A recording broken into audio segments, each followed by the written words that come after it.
For our PLC project, we created a sorter that chooses what types of cans should be crushed. We decided to incorporate the same can crusher that we used in our robotics class with our project, while adding a few extra peripherals to the project like a push button, a touch sensor, and a light reflecting sensor. Overall, we did achieve our goal, but there is definitely room for improvement. Here we see our PLC board. We decided to screw down or glue all of the components that were required for the project. This way everything is pretty close to each other and it wasn't too difficult to manage.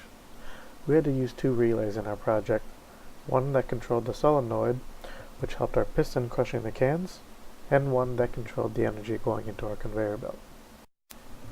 We created a mount for the conveyor belt to sit on. We also decided to use a touch sensor to make the control belt move. So when the sensor turns on, the belt carries our cans up a slope, leading to a small light reflecting sensor with a small single acting piston on the left side. If the can is not acceptable, the sensor will switch on, freeze the conveyor belt, then after a couple seconds, the small piston will knock the can off the side. If the can is acceptable, the conveyor belt will continue onward and load the can into the can crusher. Once loaded, our operator presses the push button we have, which activates the piston and crushes the can. The crushed can will then drop down into the small bucket. To differentiate our cans, we taped one side of the can using electrical tape, making it black. The cans that are taped up will not activate the light reflective sensor, therefore passing through and getting crushed. The regular aluminum-sided cans will be caught by the sensor and then kicked off of the belt.